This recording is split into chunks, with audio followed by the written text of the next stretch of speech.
Very exciting to have you on, Cristiana. Cristiana and I met a couple of weeks ago at the Nassim Haramein workshop, and we had a nice connection and a chat at the end.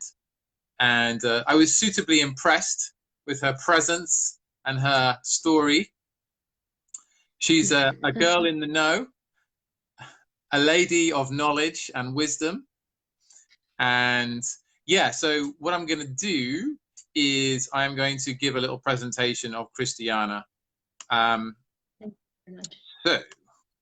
Okay. So, Cristiana Eltrayan, okay, of the Soul Healing Academy. Now, Cristiana works as a therapist, an international holistic speaker, and an author. Additionally, she often travels, opening and maintaining energy portals along the planet. She works with her inner guidance, and her workshops and classes have a main theme of energetic nourishment, Taoist emotional intelligence, pranic methods of healing and recalibration, converging to the consciousness of unity. So she combines ancient knowledge with modern scientific discoveries, and to bring a complex picture which is complete of the unlimited nature of our human potential, guys. And she has a long list of trainings and accolades. She's the convener of the Pranic Consciousness Summit and the Pranic Festival in Romania, and the Pranic Consciousness Process, Energy and Harmony Holistic Educational Program for Children, ecological campaigns, It's Better with Love. She practices soul healing, and she's author of 5 books. And the Pranic World book describes her experience with pranic communities and pranic processes.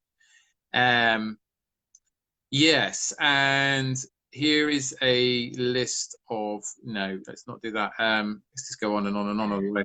But it's just saying, there's so much information on your website, Cristiana. You've really got a lot on there, which is great, you know. But I don't want to like lose people when I'm just reeling out lists of names. So yeah, I think that kind of like tops off the introduction to you. So welcome. Thank you very much, Jody, for this wonderful introduction. Yeah, I've been working a lot. That's why there's so many things there. But then again, we could just feel into our souls and feel what we're about. So the list just doesn't matter anymore. Yeah. So I'm Ultimately. very glad to be here with you and with all your audience, and very grateful for your invitation. Fabulous. So, I mean, obviously, like we talked about Breatharianism, among other things, because Nassim Haramein talked about it. Nassim Haramein, as you know, is a cosmologist and a physicist, and he's being increasingly recognized internationally. At some point, we believe he will get the Nobel Prize, because all his work adds up in hard physics, which meshes together and fuses together understandings about the universe, sacred geometry, and so much more. And you know, he has articles peer-reviewed in journals, and he talks about freely now about Breatharianism and how it's possible, and it's just basically living off the vacuum. Absolutely. Yeah, so I would love you to just delve in and tell us your story. Well, that's I don't know where to begin, but basically I've been, as a kid, I've always known we're energy. I don't know how I remembered it, but I always told everyone that we're energy and that everything is energy. And I liked to meditate in a small crystal at between 12 and 14 years and so on. And I became vegetarian when I was 17, also because I felt that what we eat as meat has no life energy in it. It's actually dead energy, so it doesn't do any good to our bodies. But that's a personal take on it, you know. Yeah. And then for I continued like this for a few years, and then at 1920, I started doing my, what I call now, my human homework. So I started working as a manager and salesperson. I started to found a family, you know, to try to create a family. I started all the human things that we check in life to be, you know, enrolled in society. And that lasted for about 10 years. So between 20 and 27, 28, I was constantly doing that with no success, basically. I mean, on the on my soul level, I was very unhappy. On my career level, I was thriving, you know, but on soul level, I was very unhappy.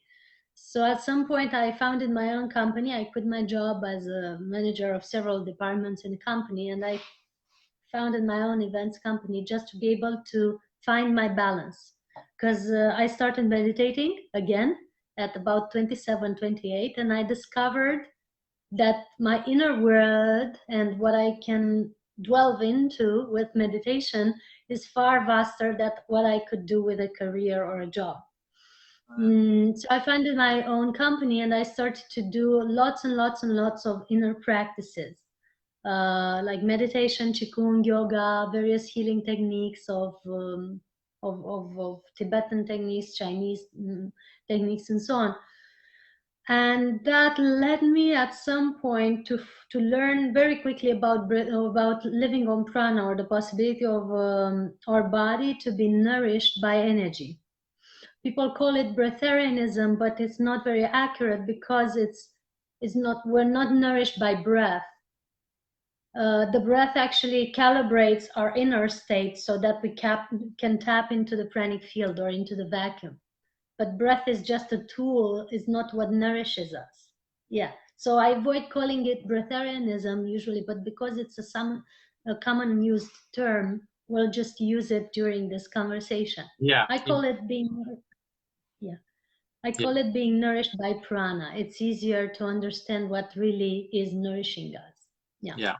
So I learned about it. I met a lady who was nourished by prana since 93.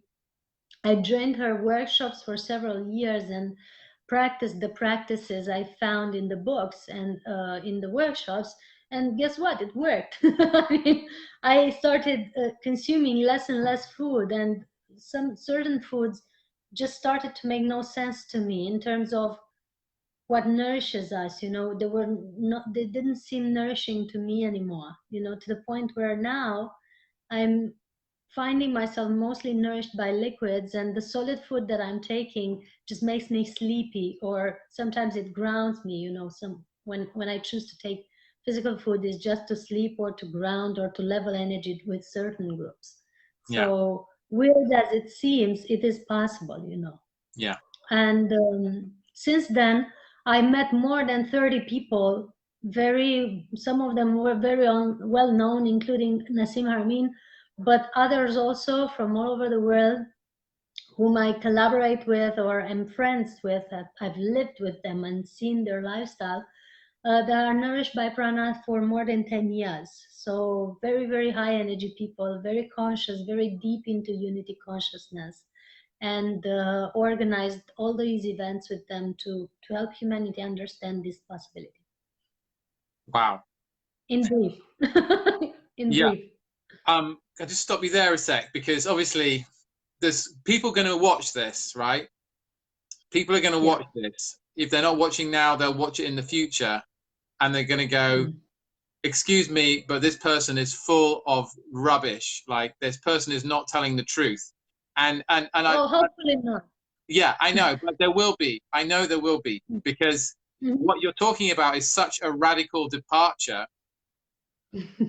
from conventional understanding that it will create cognitive dissonance in people, right? Where they But they're just like, well, no, because I've known this all my life, and now you're telling me it's this, and I can't understand that. Like, it doesn't make sense. So it must be wrong. It must be a lie. It must be false. This person must be telling fibs.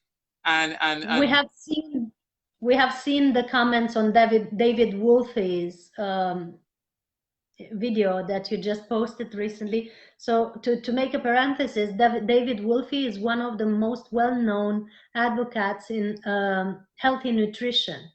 So a guy that talks about healthy nutrition, so the ability to nourish yourself in a healthiest way, is now stating publicly that breatharianism and living on prana is real. Yeah. So someone that would recommend nourishing yourself healthy would not say this unless it's really real, because the guy is only into healthy nutrients, healthy food, healthy vegan and vegetarian. I mean, he's all about what you put in your mouth, you know. And he's now stating, well, yeah, but you can put nothing in your mouth and still be nourished. And it's just one of the people who's now coming out saying, without being a breatharian at the moment, saying, well, this is possible and I've seen it true. The other one is Nassim Haramein, who is a scientist. He's aiming for Nobel Prize. Going public with this stuff is quite, you know, dangerous, so to speak, for such a person, unless it was true. Unless it was true. Otherwise, these people wouldn't come up with such. I'm not aiming at being so famous, so I can say whatever I want. I'm free from that. But these people, you know, they have an industry behind them, you know, and if they say this, it must be true. And other than that, there's science backing it up. Yeah. And if I'm allowed, I would refer to that, you know, in a nutshell, just to help people better intake this with scientific grain of sugar or salt, the way you said. Yeah. So there's some stuff in the body that makes you feel satiated or makes you feel full, you know, makes you feel that you have no hunger anymore. And this stuff is in your cells, is the energy that makes up your cells, and it's called ATP. This ATP is produced, they say, is produced by you consuming calories or food. But you see, calories is energy. So it's basically, calories basically measure energy. They don't measure the food you have in your plate. They don't measure the kilograms of potatoes or salad that you put in your body. They actually measure calories, you know. So by measuring calories, obviously you're nourished by energy, right? It makes sense so far. And there's been studies done with NASA suits. So somebody built some suits for NASA for some specific experiments that they do in 90 something. And when they tested these suits, one of the things that they discovered measuring the calorimetry was that the calories that people were consuming were 8 to 25% higher in percentage than the calories that they were intaking. So you intake, for example, 2,000 calories, and they were intaking 2,000 calories, and they were maybe consuming 2,500 or 2,500. So that's 25% more. When they measured with these suits, they weren't measuring to discover pranic nourishment. They were looking for something else. They were just testing the suits for NASA. And this 25% of energy consumed by the human body in normal people, you know, maybe scientists or maybe a group of study, so not people doing qigong work or yoga or meditation, this 25%, they didn't know, the scientists didn't know where it comes from. So it's been discovered that the body consumes more energy than it intakes, you know.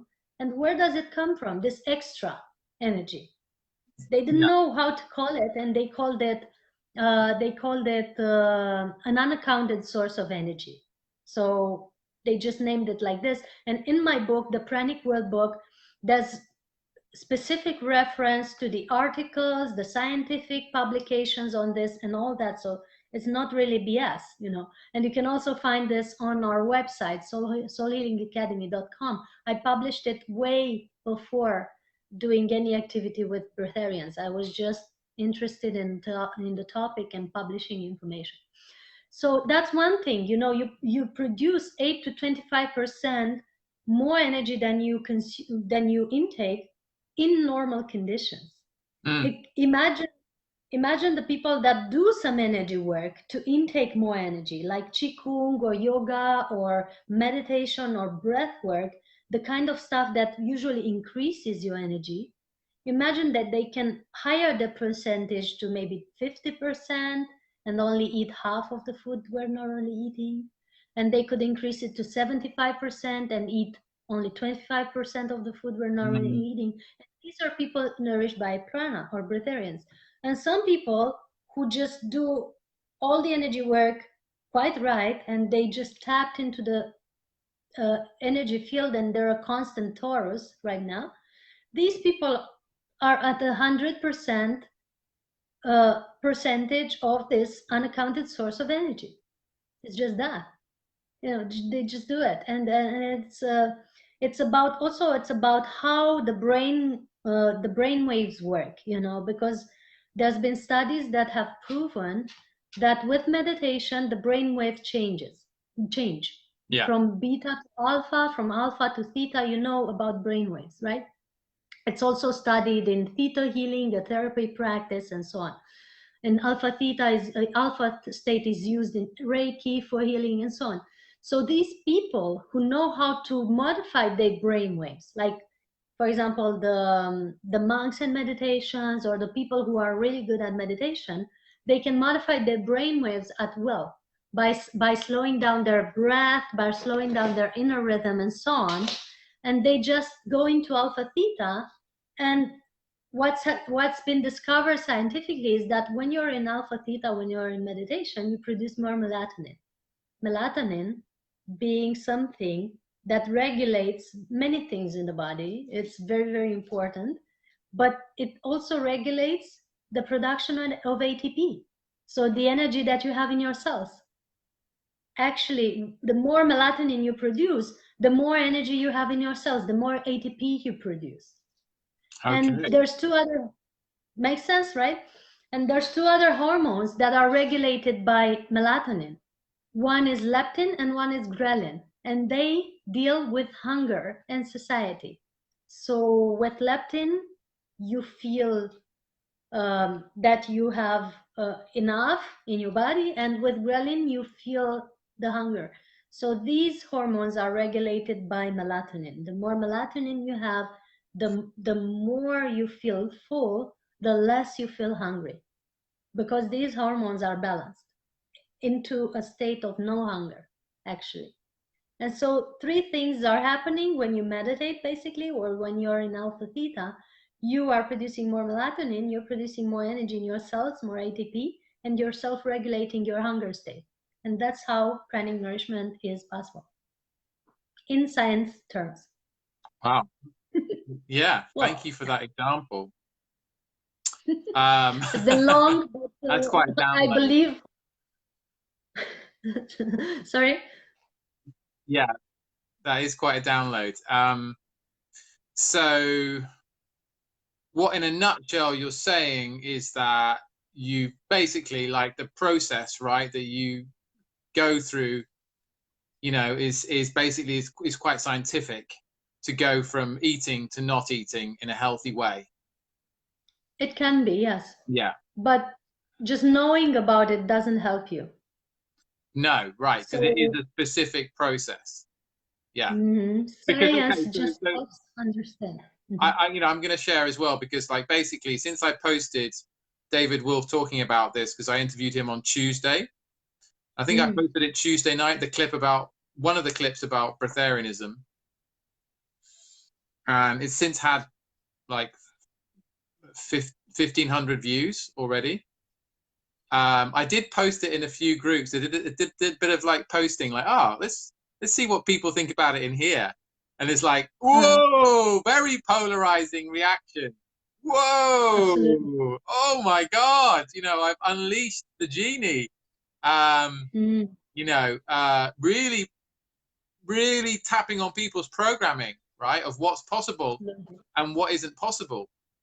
And I was shocked to see how kind of vehemently opposed to this possibility people were. Like, no, it's impossible. Oh, that's full of shit, you know. And I'm just like, whoa, how do you know, though? I mean, do you have the direct experience?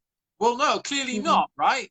But how can you say someone else who says they have direct experience is not true? I mean, you're just basically saying they're a liar and that you know the truth and they don't. So it's interesting, right? And I can also relate. I can also relate to that way of seeing things, because absolutely, you know, it's a natural response in some regards. You know, if you haven't had the benefit or the opportunity to meet people who are living in a different way, then it's not really going to come into your reality unless you have some intuitive kind of feeling that comes from inside you, or you read a book and it really, the author really like appeals to you and presents it in such a logical way, and then, you know, it can then, you know, feed a line of research where you go, oh, well, maybe this is real, maybe this is true. But that's a different, completely different thing to meeting someone who you go, well, this person has no real agenda to lie. Like, you just tell by the energy of the person that they don't, you just don't, they're not, it's not a sort of deceiving, corrupt, fraudulent energy that you might expect from a con person or some kind of trickster or door-to-door salesperson. It's just like, well, no, this person is sort of beaming happiness and there's no delusion, right? And so there's an integrity. hopefully. Yeah, there's an integrity there and an alignment. And you're like, well, perhaps it is true if that is what their reality is and they're communicating. They're not trying to convert me, right? It's Absolutely. not like you must accept Breatharianism as the one and only God, or you will die, you know, unhappy and miserable. It's you know, but it's entertaining a reality, you know. Actually, we want to warn those who listen, because there's some questions in the comments asking why be a breatharian. We want to warn all these who listen, all those who listen, that this is not something to just try at home. So yeah, no, it's very important because people have died. You know, we have to say that also. You know, you don't just look at the podcast or read a book and then you stop eating. You will die. That's what I have to say. People have done it, they have died, it's not normal. So there's a practice behind it. Sometimes it's years of practice. I'm studying this since 9 years already, and it has only led me to so far be mostly on liquids, but still I'm taking physical food sometimes because certain big groups or airports or busy areas can get me into being a little unbalanced, uncomfortable because of vibrational attunement. Yeah. So after 9 years, we're still at the fine-tunement pace, you know. So I'm saying 9 years, I'm not saying yesterday. And all the people who have succeeded at it, I mean, succeeded meaning it has been a byproduct of a more in-depth practice that has never aimed at not eating. Attention. So nobody of these people who have now attained this level of nourishment has woke up one morning and said, okay, I'm not going to eat anymore. This is boring. I don't want to eat anymore. They have done certain processes and practices for heightening their vibration, for going higher in a state of consciousness, or for studying stuff, as Nassim did, you know, that he wasn't aiming at not eating. He was aiming at understanding quantum physics, which is a very high vibrational concept as it is, you know, and it has led him to a higher vibration altogether that eventually has led him to not feel hungry anymore. Other people have done it for spiritual reasons and have done certain practices or healing techniques or qigong techniques and so on, and at some point they were like, oh, I'm not hungry anymore. I don't feel to eat, and I don't feel to eat today. I don't feel to eat tomorrow. Some got back to eating for a while because it's totally challenging the status quo to wake up not feeling hungry and to wake up not needing physical food, and then you go back to eating because you're scared of dying. Most of the people do, you know. So I'm warning people on this, you know, with this occasion, to do not just take this for granted and start diminishing, right, the food intake or the quantity without backing it up with some chi practice, with some energy practice. Otherwise, the body will get depleted and health issues will shortly come up. Mm. On the other hand, if you're at the phase where you're eating too much because you're just eating out of habit or for emotional reasons or for other reasons that are not of health, you know, you could take this as a possibility and look at your plate and wonder every day, am I really needing all this?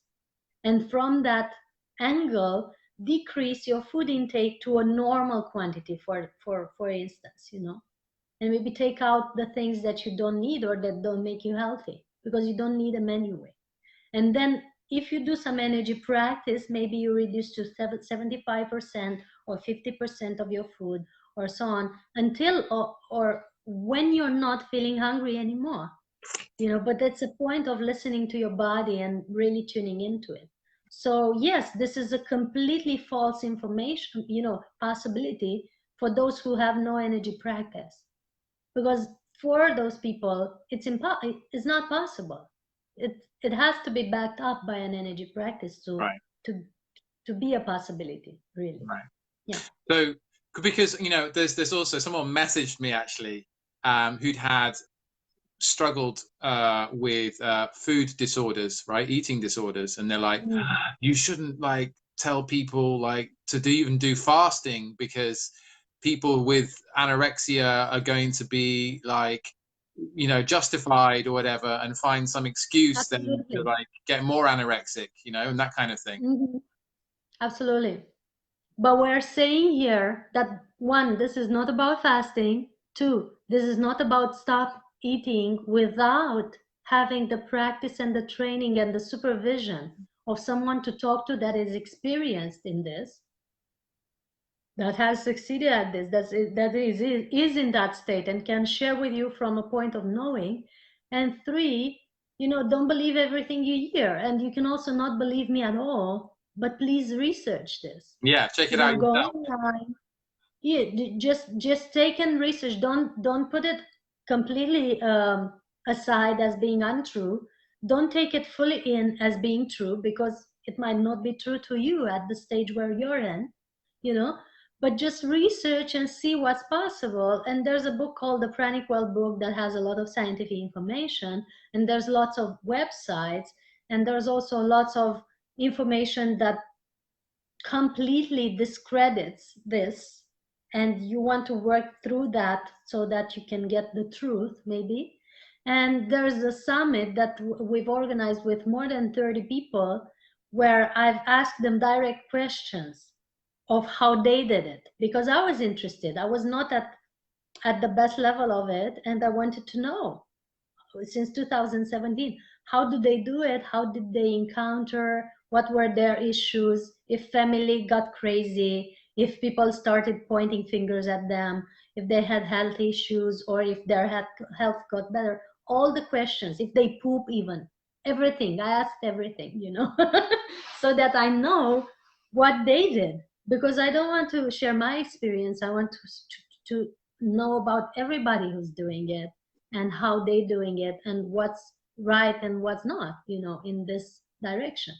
So I'm more of a researcher than I am somebody who is saying, yeah, you shouldn't question this being possible. It is possible at you know, for everybody. Just question it and research. Yeah, I love that. I love that. That's great. That's really encouraging and refreshing, to hear that. Yeah. Because yeah, you know, the world, you know, is populated with quite a few people who are like, no, this is the way, this is the way, this is how it is, and that's all there is, kind of thing. And it's very refreshing when someone comes along and they're like, well, no, just check it out for yourself, you know. It's a possibility, right? Check it out, you know, do your own research, it's cool with me. You know, I'm not trying to convince you or convert you or anything, but just like this is what I've done. This is my reality. Have a look. That fits for you. Great. Let's, you know, talk, you know. So I love that. I'm actually double recommending do not try this at home without training. I'm really stressing, insisting on this, you know, to prevent people from creating health issues or creating, I mean, it is true that cutting down on food, especially the food that you don't need, is helping you with health a lot. It is true that it has been proven that vegetarian, vegan, and raw food diets, or even juice diet for a while, can bring you a lot of health benefits. And with that, we recommend the documentary Fat, Sick, and Nearly Dead, you know, who's giving a lot of details on how people have healed themselves by only using liquid food or juices, natural juices, for a while. And you can start with that just to see the possibility of what's happening at the health level and how people are thriving with it. And for example, I have a lot of vegan friends or raw vegan friends who are looking fabulous, like unimaginable, beautiful bodybuilders who are on a raw diet and juices, and nobody would believe this is possible because everybody's on the story with the animal protein stuff for muscles. So there's a lot of status quo that have been challenged in the past few years, just by the human body shifting into new realities, you know, because our body is shifting, is becoming lighter, is becoming more fine-tuned, is requiring different type of fuel now. So what was good for the past generations, not so good because there's a lot of cancer in the world and stuff, but you know, what was working for them for a while, at least for 50 years, now it's no longer working for us. We have to go lighter in our diet. That's the first step, at least, you know. Yeah. Yeah. Well, on the other side of it, of course, is that, you know, because, I'm a, you know, I want to be provocative, right, as well, because I think it's important to be an inquiring mind and challenging, right? So on the other side of it is like, no, like, because some of these people are like adamant, vehement that this is BS, it's total BS. All these breatharianism people are liars, and you know, they eat secretly, and if you don't eat, you'll die, and I'm like, okay, fair enough, that's your reality. On the other side of it, though, right? A lot of people die from eating. Oh, you've frozen. You have frozen in a lovely image there, but I'm sure you come back. Yeah, there you are. Yeah, people die from eating. I lost connection, so I didn't hear what you said. No, I was just saying that that people die from eating, from overeating, from eating the wrong kinds of foods consistently. That kills them over time, slowly. It's a slow, painful death, you know.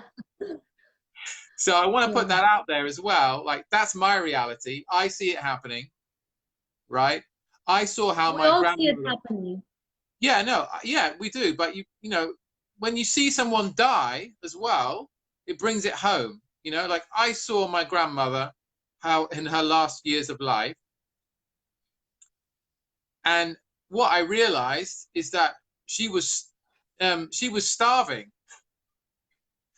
She was actually starving, but she was while eating. While eating, you say? Yeah, while eating, and while being given foods in the residential home. And I'm like, absolutely, yeah. That's what happened.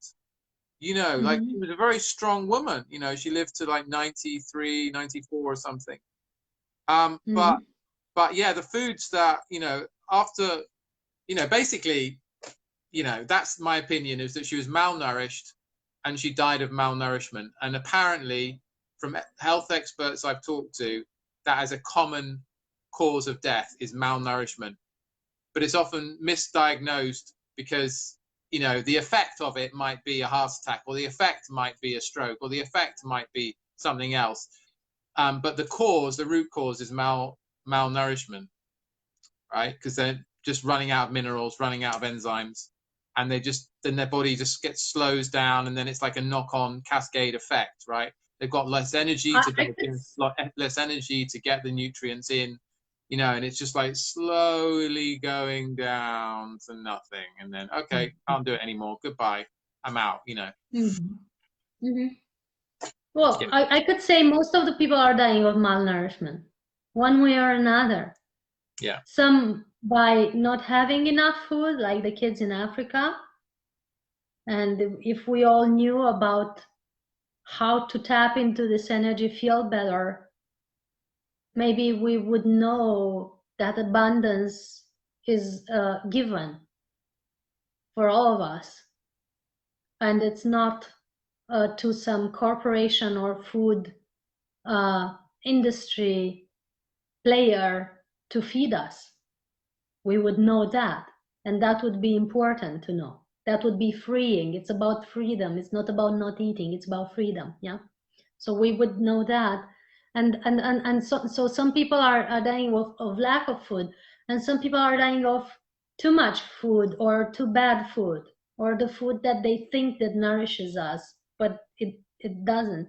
And I always say to people, you know, don't bother too much with breatharianism, or whether it's true or not, and so on and so forth.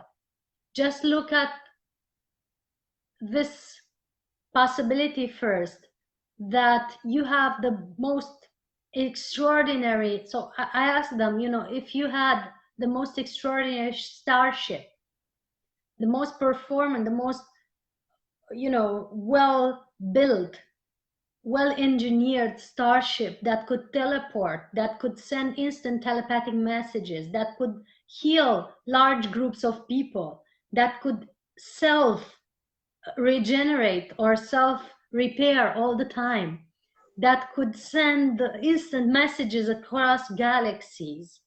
You know, if you had that starship, how would you treat it in terms of fuel?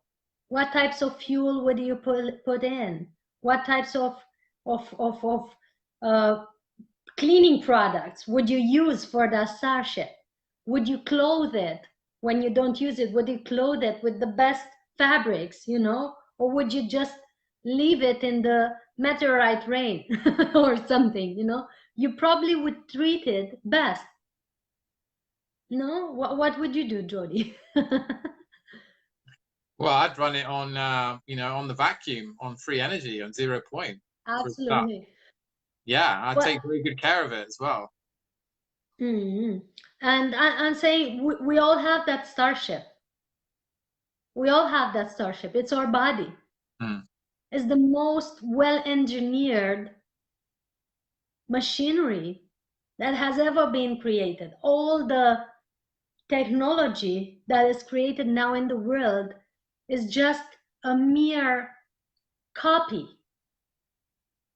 but not so highly performant copy of what human body can do as starship.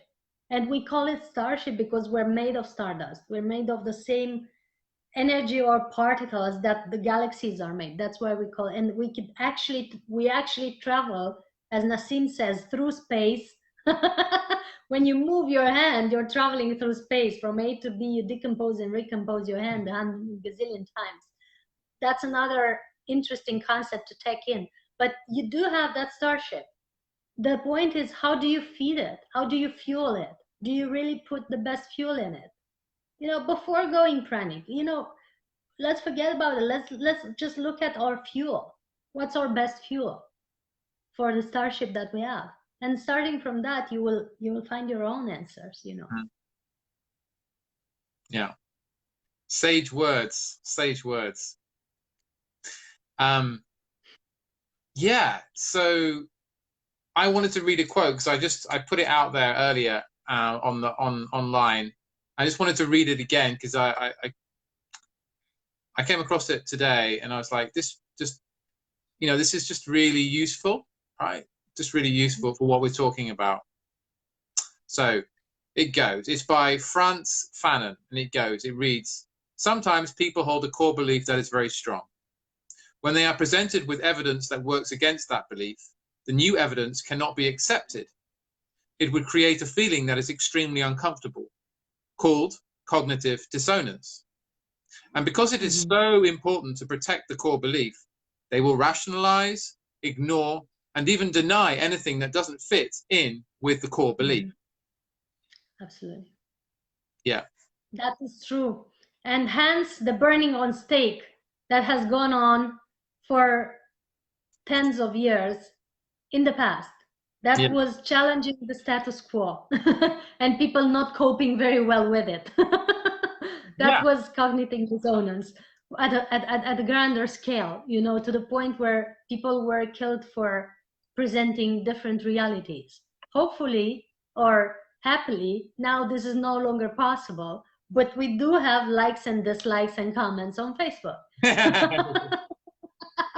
You know, should we care? I don't know. It's a matter of how much you want to research or open your mind, you know. I always say to people, when I start a conference, I always say to people, please prepare to forget everything you know, just to have everything out of the way, you know, to be free from intaking new stuff, if that might work for you. If you are holding on to everything you already know, which might or might not have served you so far, maybe it hasn't so much. If you hold on to that, you will not, you keep the lid on and nobody can put, you know, you cannot take anything in, anything new, anything uplifting, anything that would maybe shift your paradigm in your life for the better. So not referring to breatharianism, but in general, take your lid off and let stuff in and just put your filters of maybe self-autonomy, self-sovereignty on, you know, just filter it through that and see what works for you. And, you know, and also look for impeccability in people. Are the people that you're listening to aiming at an impeccable way of living, or are they just are they walking their talk, or are they just selling BS over you know, online waves? That's also important to filter. Other than that, you are right, because I'm talking about this, my first experience, like real experience with it. I had at 14, and I wasn't aware that it's called living on prana. You know, some stuff was going on in my family, and because I was feeling uncomfortable, I also felt to raise the vibration in the house. Without knowing, I started eating less and less. You know, to the point where I was eating very little, half an apple a day or an apple a day, and I was healthy and going to school and doing sports and so on. So for a while I was like this, and I didn't know what I was doing. After the things recalibrated in my home, I also started eating normally. But for a while I've been like this. But the first conscious experience on living on prana that I was aware of, that I was knowing what is, was after a darkroom retreat. So I did 10 days in darkroom with a pranic teacher in a specially organized type of retreat where you meditate for 10 days with just juices and water, and you are with no light whatsoever, so pitch dark, so that melatonin and DMT kick in and change some stuff in your body. So it's scientifically developed to shift your entire biology. After that, I went out. I ate some things for a few days, but not really comfortable with it because my body was in a different vibration. And then for about 30 days, I did not need to eat, and I couldn't eat. So I was taking just half a glass of juice some days, carrot juice or apple juice, naturally made, or just water. And in some days I couldn't swallow anything because the vibration of my body was different or higher than the vibration of the things that I tried to put in. So then it wasn't comfortable for me to do this. So for those of you who understand frequency and vibration, maybe it makes sense what I'm saying. And I was also having drops of what we call Amrita, coming down, which is also happening now. So that continued ever since. And for that while, I was experiencing very clearly how it feels to be nourished by prana. I was doing roller skating, I was organizing events at my job, I was doing my thing, you know, I was just laying in bed somewhere and everything was fine. That was my second conscious experience of being nourished in this way. And I tried to speak about it. I wrote a book about my experience in Darkroom. It's called Darkroom Retreat. That was my first book. And then I tried to speak about it in my conferences. My conferences were about healthy lifestyle and feminine harmony and so on, but tried to introduce this reality.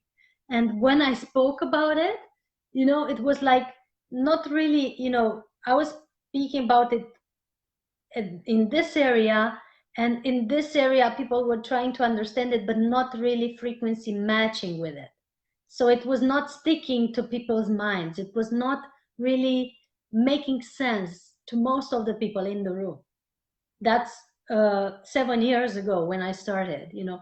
It wasn't, no, some were saying that this might be possible, but it was, there was jumping right out of the subject. The reality was not, like you said in your quote, not being integrated at all, because the consciousness was not ready for in general, for humanity, and for that group of people in particular. And I went on like this for 7 years, you know, having no expectations. I was just inserting this reality into my telling of others' experience that I have. You know, I wasn't trying to convince or sell anything. It's just one thing that I've experienced and telling people about it. But what I've seen is that now more and more people are reacting positively and openly to this, because there's so many movies, so many documentaries on fasting and healthy juice, thriving on juices. There's so many documentaries on and clinics doing healing with fasting, so using no food. And this reality is starting to emerge. There's so many people doing intermittent fasting, so eating only 16 to 24 hours, once in 16 to 24 hours. So the general mass is starting to get more and more accustomed to this reality that, well, you do not need so much food after all. You can thrive with 1 meal a day. Actually, Nassim, this is how it's working now, with 1 meal a day most of the days, you know. And you've seen him rolling for more than 25 hours in a day, you know, sometimes. And many other people are like this. I'm having 5 or 6 projects in parallel, not to mention the book that I'm writing, and so on. It's possible. And just to intake that reality that maybe you do not need so much food, and people are ready for this. And for those of you that are still very skeptical, this has been tested in hospitals also. So one yogi that was nourished like this for 70 years, 70, yes, was tested in hospital, once for 10 days and once for 14 days, with very, very strict security, surveillance, CCTV cameras, 35 scientists researching every aspect of the human body and all the processes in the human body that were going on inside that person, and strictly monitored with security around him to not take any food or water. And he was not taking any food or water. He was not disposing any stool or liquid. And more than that, he was forming liquid in his bladder, and then it was resorbed, it was disappearing. It's shown on the scans, you know. Wow. And this has been in a hospital in Ahmedabad in India with a specialist who is a neuroscientist called Dr. Sudhir Shah. I just interviewed him. So you can watch all that. If you go on Pranic Consciousness Summit page, you see the fragment, or on my YouTube, you see the fragment of that movie, you see the studies, you can read an article called Breatharianism Tested in Hospitals, where all the tests that have been done in hospitals are referred to, and so on. This is, going mainstream already. And there's also a movie called In the Beginning There Was Light, where many people who are in this reality are speaking, and many scientists who are either supporting or discouraging are, in polemics on this topic. So you can also watch that. Amazing. Thank you for that information. Yeah, that's great. So people will be able to check that out. Those curious, hungry minds for knowledge about this subject can go on there to the Pranic Consciousness website, right? The website is soulhealingacademy.com. But then on Soul there, Healing Academy. Yeah. And the Facebook page that I was referring to of the summit that I'm mentioning is Pranic Consciousness Summit. So there's the interview with the doctor, there's the images of the yogi being monitored in hospitals, all the tests that have been done, there's the articles, everything that you need. Great. And all over the internet. Yeah. So yeah, just an anecdote really, because what I'm doing is I'm now doing this 2-week detox cleanse with David Wolf, and he's got a like a community group doing it together. We are doing it together. There's about 80-90 of us, and so we start first week. We just had a big call last night. It was day one, 2-hour call. So he was chatting about everything there, and then it was funny because it was mentioned a few times about my interview, and then about the breatharianism came up and stuff, and it was funny. Yeah, so it's the first week is 1 meal a day during the daytime, during the sun, before it sets, and after it rises, whatever, and then just juices, otherwise liquids, and then the second week is just liquids, so it's juices basically, second week, and then personally I'm going to challenge myself, and I plan to do a week of water fasting, all right, and I don't know how far I'll get.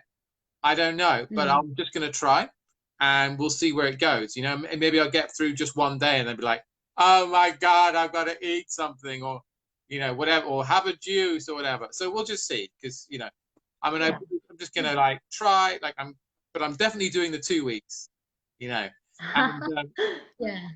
yeah. And so that's been an education, because already in a day of doing it, I'm noticing I have energy. I have a lot of energy.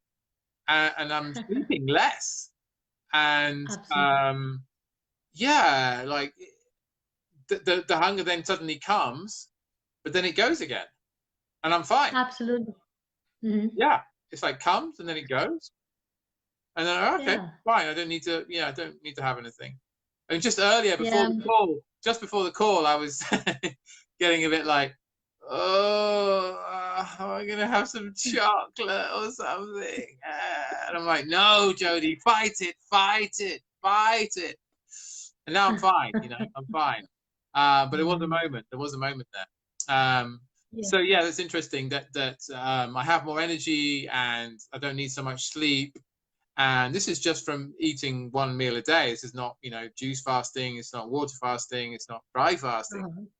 So it's exciting for me, and I kind of knew as well, and I wasn't gonna, it's because I knew it's come up. I was on his email list, on David's emails list, and I was like, yeah, he's doing that again. I sort of should do it, but it's such a commitment. And what happens if I'm asked out for a meal and be antisocial and all this? And then because we'd scheduled the call, and then on the call he mentioned it. And then I'm like, yeah. And then I sort of realized that basically I actually want to do it. And so he was like, yeah, you're going to join us? And I'm like, yeah, well, maybe the universe is giving me a sign or whatever. A nudge. Yeah, a nudge, exactly, a nudge. So I've been nudged, and now I'm fully in. Yeah, congrats. It's a big step, and I'm sure it's very beneficial for you, as the levels of energy are usually skyrocketing after you might feel, you know, some dizziness or maybe some foggy brain during this until all the stuff goes away. I'm sure David is very good at this, so there's no need for me to say anymore.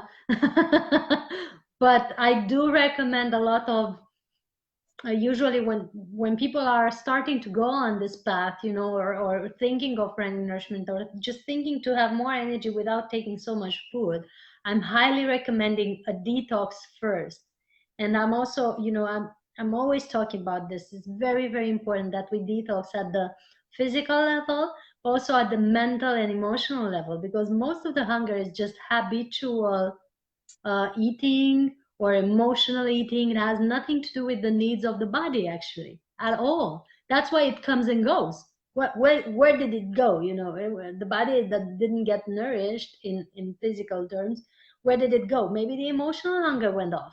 Maybe the excitement of having a talk with someone nourished that in a better way than chocolate would have, or stuff. You know, it's always about questioning, why am I doing this when we try to eat? And we recommend detox a lot, and also aloe vera and all the detoxing products for removing parasites as well, because most of the hunger is parasite hunger. It's not our hunger. It's Yeah. theirs. Yeah. So, David was talking about it a lot last night, right? And I've done a few.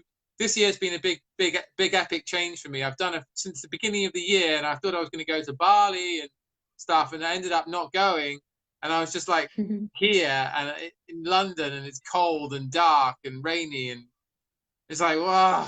But like, this is a perfect opportunity to like really delve into this stuff. And I got obsessed, and I learned enemas, and I did some parasite cleanses, and you know, parasites came out, guys. You know, real, and it was great. Yeah, it's powerful and it's great, and that kind of, you know, tuned me into like how much, you know, can be let go of, and how much can be accomplished through doing this, and what level of, you know, health and well-being and energy can be achieved and that is possible, you know. And so yeah, I've actually continued doing the enemas and, you know, cleanses and stuff. So and now I'm during this fast, you know, David's obviously given us like extra tutelage and advice, but I've already got all the stuff ready and I'm doing it, so it's great. And that, I'm sure, you know, that chocolate craving I had early, like I was like, where's that coming from? Is this the parasites? Are they inside me right now? No, and mostly, you know, sometimes it's emotional. It does not, Yeah, doesn't it have could be, to. right? It could be as well. Habitual It's emotion. something that is in the body. It has to do with something is in the energy field sometimes. Sometimes we pick up, I mean, it's amazing in a dark room retreat where you're very clear about what's happening around you. Sometimes, if you're a good meditator, you're very clear about what's happening around you. So I was picking up all the people's craves. I was able to know what people are craving for during the dark room. So I was seeing hamburgers and blue cheese and all the stuff that I'm not eating. You know, I'm not eating this for ages. And it was coming from all the other people, and fried eggs and all the stuff that people were wanting. And we were able to, you know, get feedback after, because we met at dinner after the retreat, and we were like asking each other, what did you crave for? What was your biggest craving? What was your biggest craving? So most of the things that I was sensing were picked up from the group. So you never know how much of it is you and how much of it is something you've picked up from the field. That's why it's always better to detox your field. Yeah, interesting. Yeah. So I can blame my housemates then, or my neighbors. Oh no, I'm sure they're doing a great job. It's always nobody else's fault. Yeah, Not even yours. just kidding. Just kidding. I take full responsibility for my food cravings. My sugar cravings. Yeah. So yeah, I just want to share my experience a little bit, and just to back up, you know, what you're talking about. Thank you for that. Yeah. It's very interesting to see what other people, you know, what people I'm interviewed by are doing, because most of the times they're at the phase of their lives when they're really shifting big time. Right. And we get to talk about it, and it's easier to integrate when you're in a big shift, because it's a transformation time, you know, especially with the equinox that's coming on now, you know, and there's a big meditation tonight, as you know. Especially with that, many things are let go of. You drop a lot of things, just whatever no longer serves you. So it's a good time for detox, actually. Yes, bring it on. Bring on the letting go, and and the rising up. Definitely, I'm all for that. Let's do this. And to answer somebody in the comments that is asking, why would you do that? You know, it's an important question. Should we answer that? What do you think? Yeah, totally. Yeah. I've been wanting to answer that for a while. Somebody is asking, Prem Laila is asking. Layla, Layla's a good old friend of mine. Okay, why be a breatharian? You know, it's not a question about aiming. Like I said, it's not a question of aiming to be a breatharian. That's not the way to go. To set a goal of today I'm going to become, or since today, starting today, I'm going to become a breatharian. And you don't aim towards that, but you do aim towards the topic of today, unity consciousness, right? You do aim towards that, to be Right. able to feel one with the one that is nourishing you, to be one with the one that is sourcing you, that is breathing your breath every Planck second, that is making your heart beat, that is waking your spirit up in the morning. You do not stay in the astral realm. You come back in your body. What is doing that? You know, what is doing your heartbeats? What is doing the circulation of blood in your veins? What is doing the breath work where you're not noticing? Most of the people are not consciously breathing. What is doing all that? You will say sympathetic and parasympathetic systems. Yes, but what is hearing your child's or your lover's feelings when you do not know they are feeling them? What part of you is knowing them? Or knowing when somebody dear to you is in distress, or knowing when somebody is thinking of you before picking up the phone and seeing that he's calling. Well, who is knowing all this? You know, that's a question. And the answer is that consciousness that aims to, that is into unity, that we're all aiming for. I hope we're all aiming for, at least the ones we're in the call. And we're aiming towards that, right? So aiming towards unity consciousness, you take certain steps in your life to feel more at one with the one that is nourishing you. So maybe you do some meditation, maybe you do some cleansing like you do, maybe you do some detox, maybe you do some breath work, maybe you do some movement that gets you into more energy, more connectivity. Maybe you start doing selfless service and questioning your role in the world and why did you come here. And from that, you start acting in the world. So not just habits and gaining money, but what is your contribution? What is your gift? And all that raises your vibration. Maybe you listen to better music. Maybe you do more silent. Maybe you go more in nature. There's actually 8 steps, 8 activities that we're recommending as a unity process or a unity consciousness upliftment that all people that have reached this level have done in their lives. 8 activities. I'm going to tell you about them. Yeah, great. But as you do these activities and go more into unity consciousness and feel more at one with all and more in love with all, you know, in a state of love, not romantic love, then you feel, oh gosh, I'm not so hungry anymore. Or you feel that the food you were consuming, maybe meat or animal products in general, or heavy food in general, is no longer vibrationally matching the vibration of your body, of your energy field. So you feel heavy. So you drop something and you drop something and you drop something off your plate until at some point your plate is much lighter, looks much emptier, than usual. And eventually you go more into liquids or into food that you don't have to chew so much, so that you do not consume so much energy with digestion, and so on and so forth. So you become that by raising your frequency, not by aiming to decrease your food. And then the benefits come up to answer the question. So you get more clarity, you get more health, you get more intuition, you get less clutterness in your digestive system, which is generating your gut feeling. Your gut feeling comes from your gut, which is your intuitive center, which is generating your intuitive perception, or the way you connect with the rest of the world and getting messages from it, in real time. And knowing that you know without knowing how you know, it's called intuition. So you tap more into that. You tap more into freedom. Somebody tells you something and you see the truth behind it instantly. And that's freedom. There's no bullshit in your life. There's not so much feeling of guilt.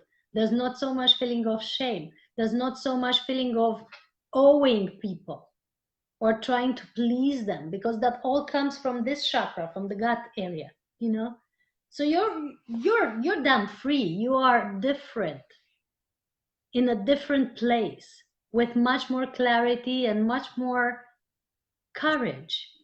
And when people say he's got guts, there's this expression, you've got guts, meaning you've got courage. It's because your gut is functioning correctly. It's working well. And it's working well when it's decluttered, when it's less cluttered with all the stuff that you put in that you no longer need. And that's when it starts doing its real function. That maybe your gut, and I was discussing this with Nassim during the conference, maybe your gut was created for something else that you're using it for. Maybe the ancient civilizations were knowing this, and they were only eating for pleasure, and very rarely and very lightly. The Lemurians, the Atlanteans, if you were allowed to talk about it. And also the ancient Egyptians, the priests, when they were having rituals, they were fasting for many, many days. Why? To heighten the vibration and to clear the gut. And they were very, very, they were only using liquids like aloe vera or stuff that were very, very high vibrational. Why? Because the gut had to stay clear and the energy had to stay clear. So they knew this stuff. And they weren't depleted. They weren't dying in the process, they were just knowing how to fine tune their frequency to the frequency of the rituals or the manifestation that they wanted to do. And that has been a long time practice. If you were to look at ancient civilizations in all the tradition, the Mayans and even the Romanian here were having powerful initiation with no food, in caves and so on. So all of them knew about the power of gut freedom, with no food in it. And well, maybe it had been... Sorry, just, yeah. You've got the classic 40 days and 40 nights in the wilderness, right?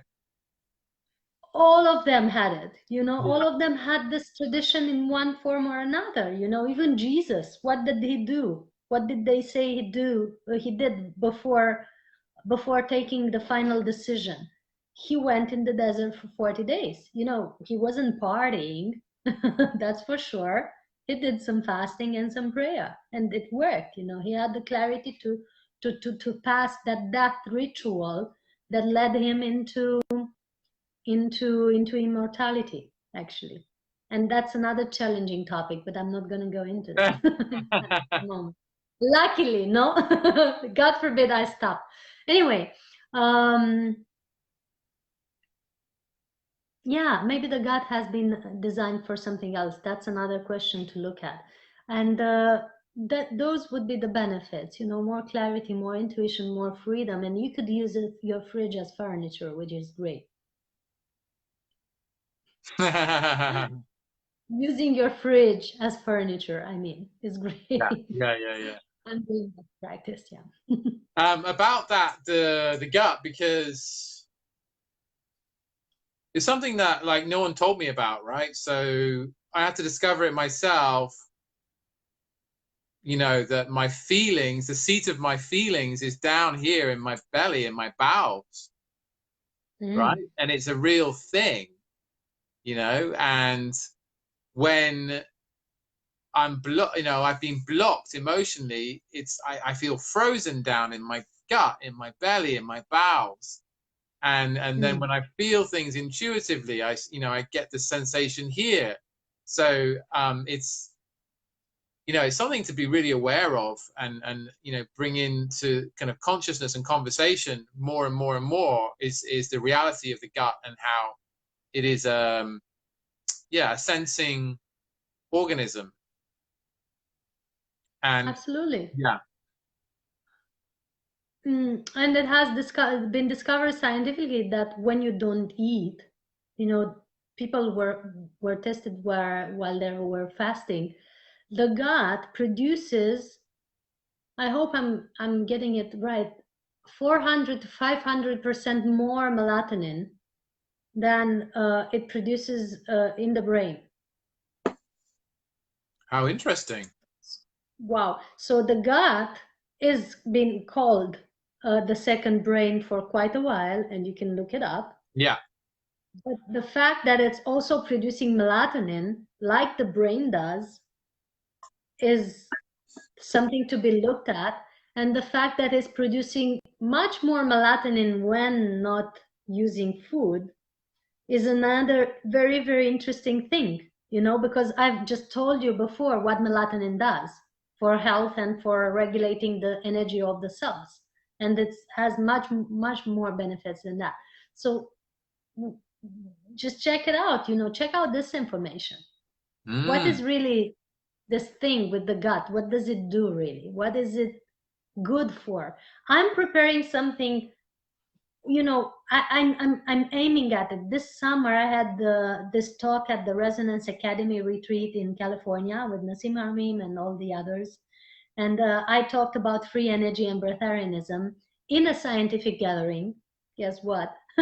With doctors, with physicists, with physicians, with people coming from all kind of scientific departments, you know, and there I was talking about people nourished by light. And it has had a very good feedback, actually, because many of them either have heard of the experience or had the experience, like Nassim did, or was open to possibilities. Even John Gray, the writer of Men Are From Mars, who I met there at the end of the retreat, was sharing that he has had a pranic experience. So you see, it's all over the place. And I had a very good feedback. And the point is, the next step is to get these guys to research together what the human body does while it's nourished in this way. So I've been talking with the heart math directors. I've been talking with the directors of Sonify. I've been talking with Nassim Harmeem. I've been talking with the doctor that has monitored that yogi in India in neuroscience hospital. I've talked with all of them. I've even messaged and talked directly with Greg Braden at the conference where we met, and Joe Dispenza. So we're on the verge of starting really, really good scientific studies on the human body while it's doing it. And I have some friends who are nourished for 14 years or 20 years in this way that have actually offered to be monitored. So this is no BS. We're gonna do it. And Nassim is interested in researching, and HeartMath is showing interest. I'm talking with them. Great. As we go. And so, you know, I want to see it at the cellular level, at the hormonal level, at the endocrine glands level being researched, because we might find out things about this human body, this starship, that will revolutionize all the sciences that we know and all the medical practices that we know and all that we know so far. We will be knocked off our shoes, or I hope the expression is correct, or our pants. I don't know how to say it. I'm not, you know, English is not my first language. Say but knock off our seats or something like that. Yeah. That stuff, you know, it's gonna be groundbreaking when they really start going deeper into this. It's a work in progress. We're still pitching at it, but it's gonna be, I mean, I'm aiming at truth being discovered and not just me and some others just speaking about it, you know. Great. It's gonna be research done, more research than this. Yeah. That's great to hear. It's very encouraging as well. Yeah. So, wow, we've covered a lot of ground so far. We're quick. Yeah. Well, questions for Maybe you. you haven't noticed, but we are here for 1 hour already. Yeah. You know, Yeah. time is different when we talk about these things. Yeah. Yeah. Yeah, no, I wanted to ask you about what does your day look like? Good question. It's looking a little different than a normal business day, you know, because I'm not sleeping much. As I'm not eating so much, I'm not sleeping very much. So how much If is I not want much? If I want to sleep more than 4 hours, I have to take a dinner. Or if I want to sleep more than 2 or 4 hours, I have to take a dinner. That would put Really? me to sleep. Yes, I take a light dinner, so some avocados or some nuts with some miso soup or something solid at least, or some warm soup or something solid, just to be able to sleep, because I still like to sleep, you know. Otherwise, my body just does things, you know. I do yoga, I do things on my computer, I do things around the house. It's like a normal light day, you know. And so if I'm not sleeping much, I might wake up at around 4 or 5, which is normally my routine. Not necessarily I want to, but the body is not tired anymore. And so I start doing the normal things that I do in a day. It doesn't matter if it's still dark outside. So I start meditating. That's what my day starts every time. I start doing some body movement, either yoga or qigong. I then start to maybe listen to some brainwaves repatterning or affirmations. I still do that sometimes. It's good to declutter the mind field from all the clutterness that is all around us, you know. And while I do that, I might either read my messages or do something else that has to do with what we call work. I never feel I'm working, you know. I'm just having fun with what I like, and then people get the benefits of it. But I start doing some stuff, either posting about the new events that we're organizing, or preparing the new events, or writing on my 2 new books, or preparing a new interview, or things, which is on the computer or emailing. And then when it's light outside, around 7 maybe or 6, I might take a nap or another deep meditation. And then I am up and running.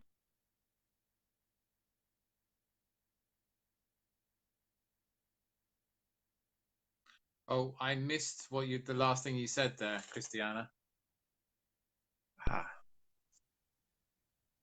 Christiana's frozen for a second. I'm back on. Yes, I stopped. Yeah, you're back. I stopped. Yes. So another body practice or another healing practice. Then at about 10, I'm ready to start my day with people. 10 or 11, I start therapies or counseling sessions or phone calls, whatever involves meeting other people. Until then, it's inner work and computer work, or work around the house. You know, I'm getting social at 10 or 11. Yeah. And I start therapies, I start my phone calls, you know, with my editors, with my event organizers, with whatever needs to be done to keep things going. And then I get out of the house at some point. Around 2 p.m. or 3 p.m., I need to get out. So I love being outside. I love being in nature. I'm mostly living in a secluded area in the mountains. So I have a lot of nature around and a lot of hiking to do. So for some hours, I just do hiking and prepare my new projects in my head, in my energy field, you know. And I go in the forest, so I go somewhere up the mountain, or I visit something. I do some portal work. I work a lot with energy sites, sacred sites, and portals. So I might be anywhere, you know. I still go outside and work with nature. And then I'm back inside at around 8, or when it gets chilly, or the sun goes down. And I'm doing another meditation and going back to sleep, or watch something, a documentary, a movie. I read a book. I cultivate my mind in some way. Right, And right. that's my day. I go to bed early, around 8, 9, or 10. Not necessarily sleeping, but just going into the theta state and staying there until my body is asleep. And then waking up around 2 or 4 for what I just mentioned. Yeah. Nice. I mean, it's like, yeah, quite a different day to most people. Mm-hmm. Yeah, I also travel a lot, like a lot. You wouldn't imagine, you know. I spent 3 days in one place and then travel again. You've seen Nassim being a little shocked of seeing me everywhere, you know, when we met. Um, Sometimes I do 20 cities in 2 weeks. It's a lot of flying, a lot of driving around. I'm at my desk in the middle of the day and I feel called to go in another city and I get up and go. I don't question it. I don't wonder about it. I don't look at resources. I do a lot of volunteer work for big gatherings, for big events. I just go there and either give a speech or work with the people. I just, you know, that's my life. Wow. And so all this traveling you're doing, what are you doing when you're doing events, is it? Yeah, most of the times I'm invited to hold either speeches or conferences or join colleagues in certain events.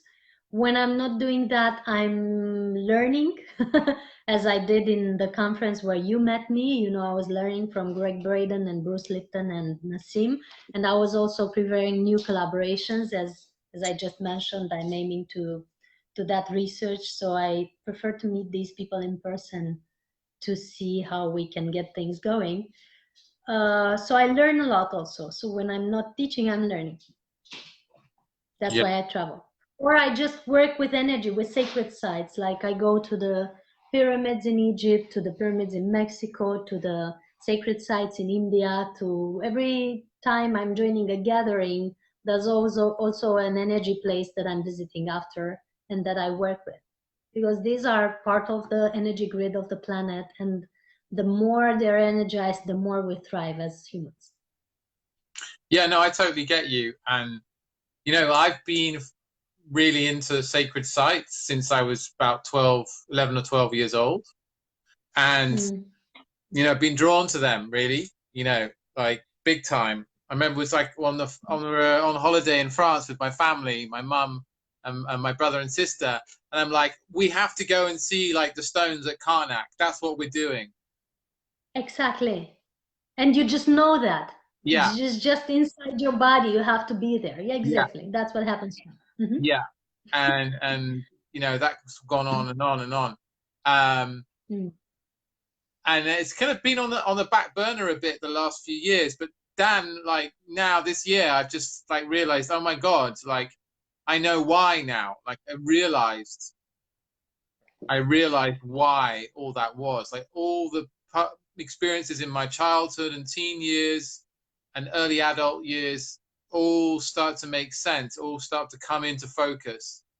And go, that's what that was all about. I see. And that's why I'm doing this now and why I'm drawn to doing this, public speaking, working with people, coaching, and, you know, everything in podcasting or, you know, Everything you interviews, do. and but also like doing retreats and trainings and yeah. And then I also realized that I want to go to sacred sites. I want to bring people to sacred sites, and I want to do stuff there. Yes. Yeah. Each year in August, after the Prani Festival, we have the most important gathering at sacred sites in Romania. It's called the Trip of the Sun, because it basically, we go to the most important sun worshipping places in Romania. We have ancient civilizations here that were sun worshipper. We have a calendar very similar to the one in the Aztec culture, in the Mayan culture, which is here in Romania in a very important sacred sites. Very few people know about it. This important cosmological monitor calendar that is here in Romania. So we have things in Romania. We have important places that are, you know, setting the pace for the planetary rhythm that I constantly work with. And we take people to them from all over the world. We had 18 countries this year, 25 people with children and all. going through all these places, alming in them, meditating with them, connecting to the ancient civilizations, connecting to the energy of the place, with the ships that are, and so on. And it's one of the biggest gatherings, but we have many also along the year. And it's one of the main jobs so far, you know, holding retreats on this theme. We were going to start one in Bali as we speak on the 20th for the solstice, but it got transferred to another date because I have to be in Romania apparently, so it's still some work to be doing. Yeah. Speaking of Bali, you know, because you wanted to go there, but I will let you know when we're starting it, because it's one important work with the energy vortexes in Bali. Yeah. Oh, really? How interesting. Oh, yeah. I'm very curious. Bali is a place that's calling me, and I have to go there. And I'm not totally clear why, but like I know I'm going to be like speaking in Bali, and yeah, it's interesting. But yeah, like doing that could be really cool, doing energy work at the sites. So I mean, it's activating, right? Being at these sites, these sacred sites, it's activating. That's what happens, right? That's my experience. That's what people have told me. That's what I understand. There's like a particular synthesis, a fusion that happens between the human body coming there, the consciousness coming there, the configuration of the site, the earth energies, you know, the memory of the ley lines. Yeah. The ley lines, yes. And the energy phenomena. And we're basically transceivers. The body is a transceiver, and the energy body is a transceiver. You know, it takes the energy, it takes on the energy and it transmits it to the earth and to the heart of Gaia. And that's why also our bodies are being prepared now more and more for the job that they have to do, you know, and they get lighter and lighter in the diet and in all the habits. And because the lighter or the better transceiver the body is, the more energy it can encompass and transmit, the more the job is being done. And when you're having pains in your body, or getting bloated, or having digestive system issues, is because your body is no longer able to cope with the energy that is having to intake because it hasn't been detoxed enough. So the more you detox and clear its channels, the more it can handle the energy that it comes now on the planet, you know, from the central sun to the galactic sun into our bodies, which is very powerful. You've seen the sun flares. You've seen all the stuff that's going on with the sun. That's coming at us. And it's coming through our bodies, and it's not bad. It's very good because it's transforming us and it's uplifting and upgrading us. But the body has to be ready.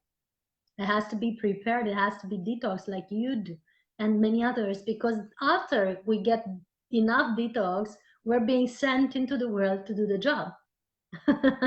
And if you're not really ready, you get a lot of pain because you got gallons of energy, you know, high voltage energy coming through your body because you've said yes to your mission at some point. coming through your body, and then as it's going through, if it's going through a cable, you know, a cable like this, and it meets a bump over here, it's gonna be pain.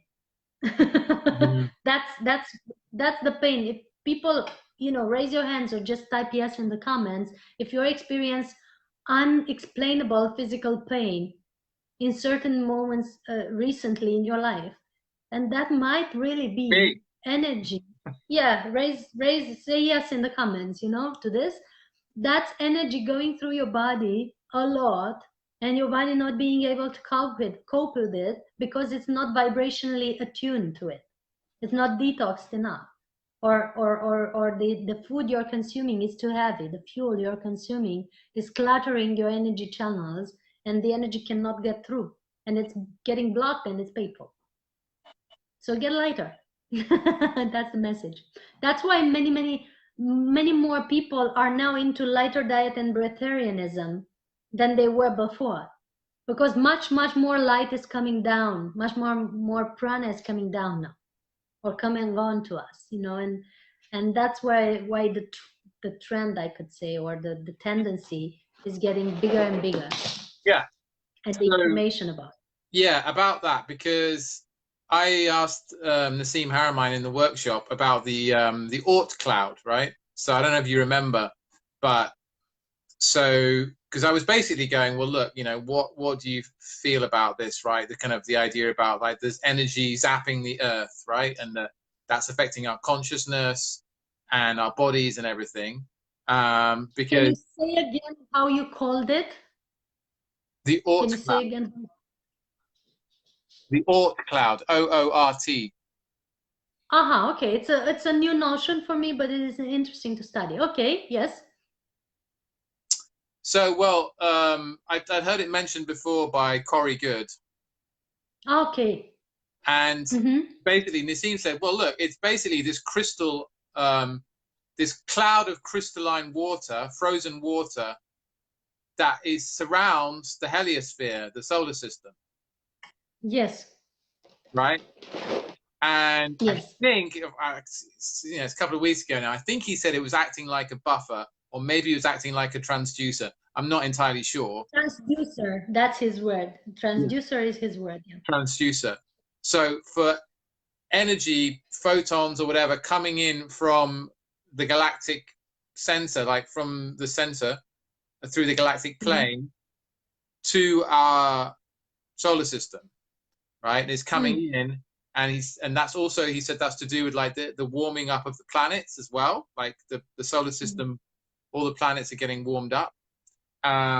This energy is coming in, and he said it's been measured that it's affecting our brain patterns and it's affecting our hearts as well, and that's verified, you know, scientifically. And he was saying he was like the first person way back when that said, look, this is going on and this is why, and these are the equations, and then NASA or whatever figured it out. And yeah, so it was interesting. But it's verifying that, you know, like really like a really strong scientific basis in astrophysics, that this stuff is really happening, and it's not just mumbo jumbo woo, you know, heebie jeebie woo woo. Ooh, holistic stuff. No, it's happening. It's been measured by science. Exactly. Yeah. Thank God Nassim exists, no? Yeah. We have backup. Yeah, I know, right? But also David Wilcock has mentioned it as well. He's another person I follow avidly, and he documented it as well, like how that's upgrading our DNA and various other things. And you know, there's evidence, literal data, to basically confirm that. He's got it in his book, I think, the Source Field Investigations. He talks about that. Yeah, I just find it fascinating because, you know, this stuff was channeled originally, like a lot of that, how I came to know about it was like through channeling, you know. And I'm like, well, you know, what is the basis of that? I don't know. Like, but now it's getting, you know, corroborated and confirmed, hard data through scientific measurement, which is it's confirming and encouraging for everyone, because then all the disbelievers can start to believe, and it quietens the doubting mind about this kind of stuff, this energy phenomena, and what happened, you know, for example, what's happening now on the planet, and you know, the shift in consciousness, the awakening, the opening of minds and ideas, and you know, the explosion of interest in spirituality and transcendence and consciousness, and also why we're attracted to go to these sites as well. Exactly. What's with these sites? What's going on there? Why have they been creating all the megalithic structures? What was the purpose? Were they really tombs, or were they energy generators or information generators? And in both directions, you know, upwards and downwards. Could we look at that from another perspective? For example, the pyramids or the obelisks and all. Totally. Those of you who are seers, you know, those of you who have clairvoyance, you know, or those of you who have instruments of measurement in scientific ways, could you just look at it from another perspective and really pay attention to what's happening there? And you will have another take on that, maybe. Yeah. Well, funnily enough, I'm not saying more. Funnily enough, basically my first experience of anything like really otherworldly was doing a meditation when I was 18 at a sacred site in a group, which was led by someone. And you know, a few minutes after we finished the meditations on a full moon, everyone started seeing lights in the sky. Like everyone, it was a group of 40 people, including my dad. My dad was there. The skeptical one? The skeptical one, yeah. He'd only come to kind of make sure everything was okay, that we weren't getting involved in something dodgy. And there he was, like, oh my God, like I've seen this light move across the sky and do a right angle turn and go in a different direction, and I don't understand it, and maybe this is all true about UFOs, you know. And there was so much. It was a light show going on up there, and you are being visited. I'm sorry? You are being visited. Totally. Oh yeah, yeah, undeniable. A friend of mine who is nourished by prana since 2003 or so, 2009 maybe. I never keep this in mind. She visited Romania for the first time this year for the Pranic Festival. She was one of the speakers at the Pranic Festival. Her name is Galina Eltrayan. She's an amazing light being. So she has been with us during the Friday Festival and then the Trip of the Sun, and I have taken her to some temples and some sacred sites because, you know, she was meant to be there. And she was saying they were all cosmoports. Cosmoports. Okay. You know, like for cosmic things to land on them, you know, stuff like that. Okay. Because she sees all that, and I'm working with this. You know, I would say more, but I don't know how far I can go with, you know. But it's like this is for real. Those of you who can see in the subtle worlds, just look at it when you're at sacred sites, and you'll see how much of a gathering is there. You're not alone. You are supported. You are being, you know, you are being called there. You are being supported there. You are being encouraged to do certain things. You know, it's a total different perspective than the feeling of being alone or feeling deserted on this weird, strange world with so many abilities that you don't understand. You are being supported. So I'm going to just share a little because I can't help it. It needs to be shared. Come on, go for it. You know, I've been 2 years ago, I've been called for New Year's Eve to go to Stonehenge, not Stonehenge, but close to it, at Glastonbury, which, you know, it's a very important place. And it's considered to be the heart chakra of the world for some, and to others it just has some important ley lines and sacred sites. Also the marshes of Avalon and so on. And so on the 30th of December, just when I was preparing my New Year's Eve with friends, I'm just called to take a flight and go there. And I had nothing prepared there. But eventually I went, and some friend joins me, you know, to take me from the airport, and we go straight to the sacred sites, because I was, you know, I was on a mission. I didn't care to you know, to book stuff and to prepare the New Year's Eve or fun or something. I was going to do my job. So we were at the sacred sites and the tour and so on, and he was like, you know, you lead the way because you seem to know why you're here. And just I was he was the gatekeeper of the place, but he was, you know, letting me do my thing and discover it for myself. And I was looking around, I was stopping in certain places, doing meditation in certain places, and then asking him, and what's over that hill, and what's down that hill, and what's in this place. And there's like, how do you know this stuff? There were important springs and certain places, and I was like, I am being shown in real time in a certain way by certain beings where to go next. So it's a very populated area, to say the least. And yeah, you can discover more for yourself, maybe. Yeah, I'll be going down there soon, actually. So it's funny you should mention it, because I know I'm going down there soon. And I was talking to David about it, and he's like, yeah, I used to live there, you know. Like, I believe it's not a coincidence. Yeah, Eckhart Tolle lived there too for quite a while.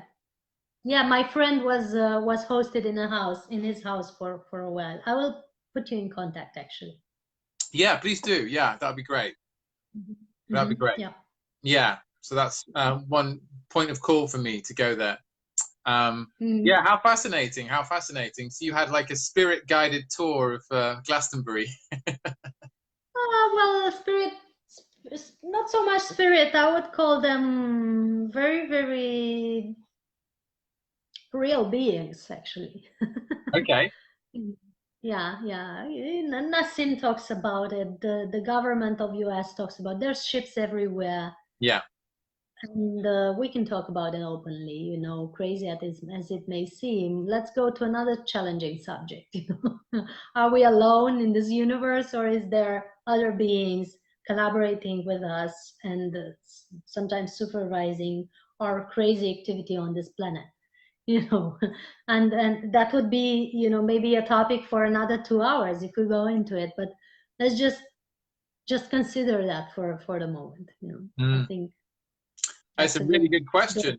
I mean, it's, you know, in Nassim's talk, you know, it gives us the data about the actual current data, you know, about how many Earth-like planets are in with life on it. Yeah. With life on it.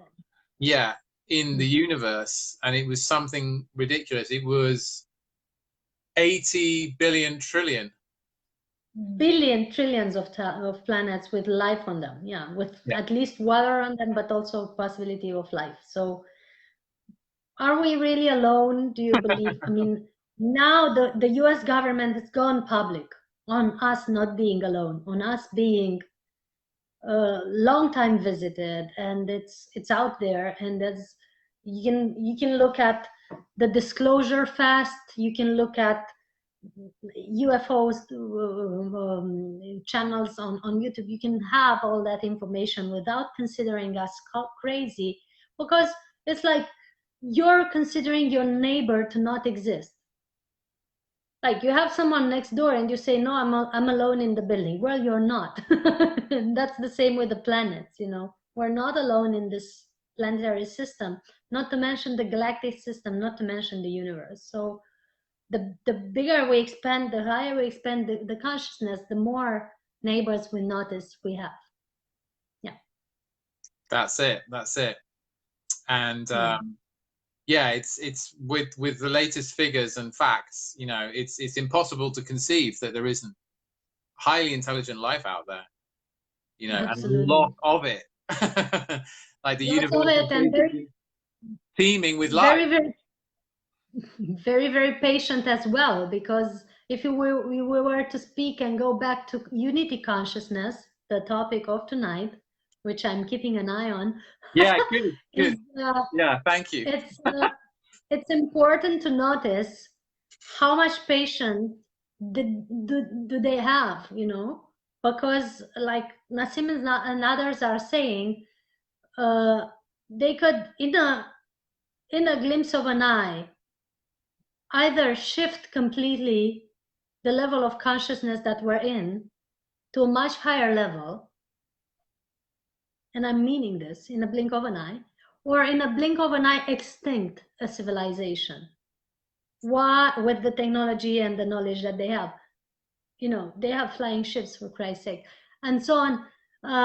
So the fact that none of this has been done, neither the pushing towards a higher consciousness in disrespecting our free will, so to speak, or the extincting the civilization that is no longer respecting its planet, the fact that none of this has happened, it shows how much consciousness and how much patience and compassion there is in this galactic system coming from our neighbors. Yeah. Because our emanation is important, and what we're emanating in this galactic system and this universal system is surely affecting other planets and other civilizations. And I can tell by my own observation in several levels of consciousness that we're emanating not so good stuff at the moment. Or we have been emanating stuff that is not so good for quite a while. And now we're getting back into our senses, and we're an interesting experiment for our neighbors to see that despite the craziness of this planet, there's still a quite high amount of compassion and love between earthlings. And that's interesting to also watch. Despite the harsh conditions of this planet there, and the wars and the craziness, there's still a lot of compassion and kindness sometimes between people. And it's good to notice from the higher realms. Yeah. Yeah. Yeah. Thank you for sharing that. Yeah. It's a good reminder. Yeah. And I guess to sort of top it off about unity consciousness, if you had one thing to say about unity consciousness that you wanted people to remember, what would it be?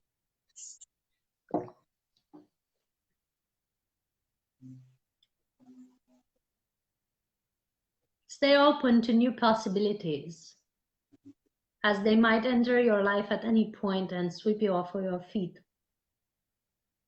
into a totally new way of perceiving things, and into a totally new way of living your life on this planet and in your energy field in general, which doesn't only comprises this planet. Just stay open to that, and you will get access to much more than you can imagine, because your imagination as it is cannot comprise the vastness of the universal consciousness that you're a part of. And as you tap into that, you tap into limitless possibilities, including the possibility of being nourished in a different way, supported in a different way, guided in a different way, and living in a different way in a human body. That would be my message. Beautiful. Yeah. Powerful and beautiful. Yeah. Thank you. I love that. I'm just receiving that. That's epic, profound as well. Profound. Yeah, I mean, you're such a light, Cristiana. You're giving so much. You're doing so much. I love it. You know, I'm in awe, really, of what you're doing. And yeah, it's just like another day for you, right? But like for many watching, you'd be like, oh my God, this is Wonder Woman, you know, on a cosmic adventure. You know? I was just in bed preparing to watch a movie. I will tell you the movie. It's called Love Actually. It's actually about the compassion and kindness that still exists in the world. I highly recommend it. I was Okay. preparing to watch this movie, and then you suggested the interview, and I'm like, well, yeah. I mean, yet another opportunity to get in touch to beautiful people. Yeah. Why Yeah, say no?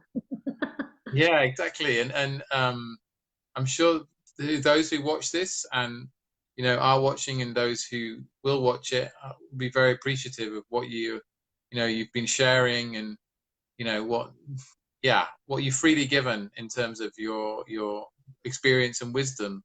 And they'll be touched by your energy and your way of seeing things, which is unique and extraordinary as well. Thank you, Jody, for the kind words. I hope everyone gets the best of this message as it opens for everyone. And for those who do not resonate, just stay open to new possibilities, and it might come through someone else, if not me, the right message for you. And yeah, wishing you all the best and lots of blessings, actually, from all my heart of hearts. Oh, bless you. Um, I mean, I had a lot of questions I sometimes ask people. I just didn't feel appropriate because it was just like a flowing conversation, and it's just like you're on such a level. It's just like let's just let you speak. Um, yeah, and I have one question for you. If you could, like, any book out there that you've read, what would you say would be your favorite book? Wow, that's a tough one. No. I have two recommendations that are on two different levels of mind frame. One is the life and teachings of the masters of the Far East. It's written by Bear T. Splending. I'm going to write it down in the comments for you. Great. Which is 6 volumes of amazing research done by a group of 11 scientists in Tibet, in the Himalayan monasteries in Tibet, with some very, very interesting people. I'm And sure. it's real, sorry? I'm sure. Real scientists gone there for an experiment of some sort, and that have run into very, very interesting people, fabulous people, some immortals and so on. I'm not going to say more to not spoil the surprise. I'm just going to write down the author, and then you find the book by yourself, because the pronunciation of the name is a little weird. Maybe I'm not saying it right. Landing.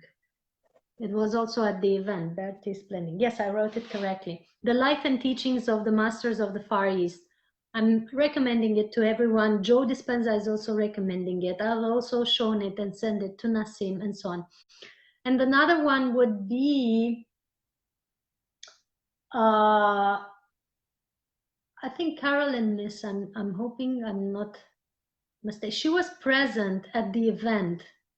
The lady that was at the event and held a conference at the event where we met has a very, very powerful book. I think it's called The Field, or it's called Frequencies. Lynn McTaggart. Lynn McTaggart, her book, just look for her books, see which one resonates with you. I don't know if she's written several or just the one that I've read, because I didn't get deeper into her work. But Lynn McTaggart has had a great book about how frequencies work and how vibrations work and how your mind works. It's called The Field. I just found it here. The Field. That's presenting all the scientific perspectives of brain waves and everything that I've taught here. So that's for the scientists in you and for the more holistic people in you, but also from a scientific author, The Life and Teachings of the Masters of the Far East. You can read both, actually. It's powerful books. I have a gazillion. I just emptied my old apartment. I have 2 big closets of books that I would recommend, but these two just came out now for your audience, and I'm sure they're appropriate. Fabulous. And another question, what's your favorite film? Many. Now for tonight is Love Actually. I just love it. I've seen it quite a few times. I'm always seeing from a different angle. It's very light movie, very, you know, a Sunday movie as I call it, but very heart opening also, because it has shown human love from very, very different angles, and it's very beautiful. And generally, you know, I could go hours and hours with movie lists, but that's the movie I'm recommending for tonight. And then I'm going to post a list in the comments just for those who want more. Yeah, that would be very good. I have a whole list of them, you know, I will just post it there and people could choose whatever they prefer. Yeah, that's a great idea. That's brilliant. So thank you. What's next for you, Cristiana? A gazillion things. I'm just looking for the movie list. The next best thing is now in November. I was going to go to Bali to hold a retreat on prana and sound healing with a colleague of mine. I'm still preparing that because it got moved to another date. We're just not sure about what the date is now. But it's sound healing with crystal balls, it's pranic healing and pranic nourishment teachings, and also visiting the sacred sites and working with them. So that's in Bali. Don't know the date yet. In Romania, I might go to India to the Global Congress of Spiritual Scientists, where I had a brief speech last year, and this year I've been invited to a longer speech. One of Nassim's associates, Adam Apollo, was also speaking there last year. This year, I'm still waiting to confirm with them, but it might be at the end of September in India, in Pyramid Valley, and an actual pyramid, where we're also going to hold a pranic festival in March. I'm preparing that. Then in Romania in November, end of November, we have a silent retreat with a breatharian called Victor Truviano. I just announced it today. I sent you the message, I guess. It's a 2-day silent retreat on a very high state of consciousness, which is called Babaji state. Babaji being a Hindu yoga teacher and immortal from the Himalayas, who is still working with many of the people that are nourished by prana. So he's going to transmit that state during a 2-day silent retreat that we organize in Romania. I'm going to also being part of it.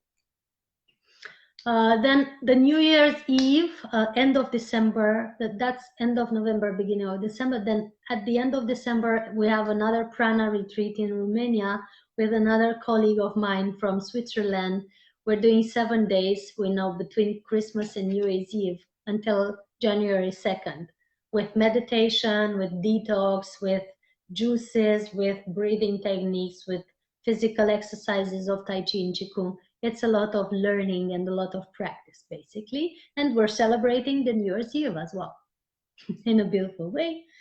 And then 2020 starts, and it's a lot of stuff. It's a pranic festival in India in March. It's the pranic festival in Romania. It's a lot of invitation to several events all over the world. You know, I don't know how 2020 is looking so far. It's a busy year.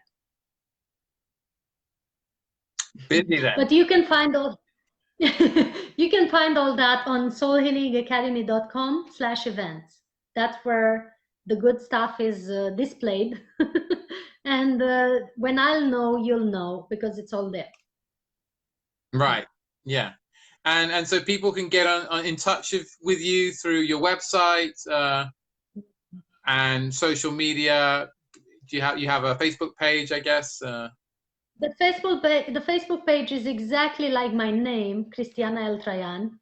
And I have other several Facebook pages depending on the project that they are referring to. You know, the Pranic Festival in Romania, the Pranic Consciousness Summit, the therapy page, which is called Soul Healing. the Soul Healing Academy page, which is connected to the website and the events that we're organizing. So it's about 20 Facebook pages, but the best way to contact me is either through going on my Facebook page in PM, or the website, or the Instagram, which is I'm starting using for 2 months now, and I'm getting good at it. Okay, I'm great. a dinosaur. I'm a dinosaur in terms of social media, you know, taking on new stuff because I'm so busy. But when I'm learning it, I'm doing it. Yeah. And the username for Instagram, can you put that in the comments maybe? Same name as my name, so everything is like my name. Right. I just placed the movie list. Now I'm placing my name for Facebook and Instagram. Yes, and Great. you know, just one of my pages just for people to be able to go on it, but it's a gazillion pages that I'm running right now, depending on the project. So the name that I just posted, Cristiana Eltrayan, is, and you just posted in your post on your website, is the name on Instagram and the name of my personal page, which you can visit. Oh, okay, excellent, perfect then. That's good. Brilliant. So that's how people can get in touch with you, and Yeah. you do sessions, do you, with people, that kind of thing? Yes, I'm writing the name of the website, Soul Healing Academy.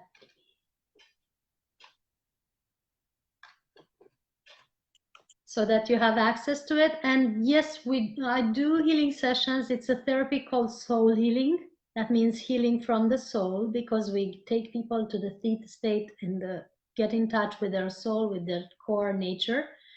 And from there, we go and see the cause of the issue that they're trying to resolve. We always go and work with the cause.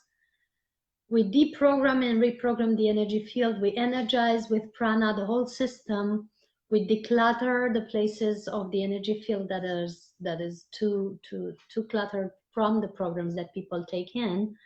And we put on new programs and new energies for the subconscious to run differently and create new realities in the people's life. That's what we do during a session. So it's 1.5 hours to 3 hours of session, you know, with very deep and profound healing, and also meditations, you know, exercises that we do together, practices that we do together, very non-invasive, but very powerful. Yeah, during the soul healing sessions. And we have a package called the chakra package that actually works with each chakra in each session. So people can get the full system boost at the end of 7 sessions. Yeah. Amazing, beautiful. Wow, great. So if anyone wants to get involved, they can contact you through, you know, your socials and your website. The website. That's all on the website about soul healing and the packages and everything we do with the therapy. Yeah. Brilliant. Okay, well, thank you so much for the chat, the interview. Yeah, the conversation. I like to call them, really, you know, a conversation. Yeah. Been a real pleasure. Thank you as well. So good to do interview with you. It's so light and fluid, you know, flowing. You're a ninja flow, actually. It's natural that it happened that way. Thank or you. A flow ninja. Yeah. Flow ninja. I love it. Oh, what an accolade. Thank you. Great. Yeah. My pleasure. My absolute pleasure. You're absolutely welcome. And yeah, well, I hope to connect again at some point. Absolutely. You're most welcome to our next events in Romania or wherever they are. And hopefully we'll visit Glastonbury soon. Glastonbury, yeah, that'd be good. We'll meet there. You know, I may meet for the next visit there. Yeah. Let me know. Much love, and thank you for all your work. Love to you, Cristiana. Yeah, thank you so much for sharing everything you did and taking the time out and talking so freely. And like, have an amazing weekend and speak soon. Blessings and happy equinox. And for everybody, there's a free meditation for equinox on September 23rd at 8 p.m. Eastern European time or Bucharest time. You can find reference on my page, on my Facebook page, and you can join it freely for a powerful energy boost. That's my gift to you, complimentary to this interview.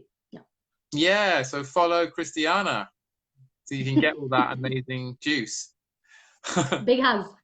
Big hugs. Bye-bye, Cristiana. Thank you so much. Yeah, see you next time, whenever that is. Yeah. Bye. Bye-bye.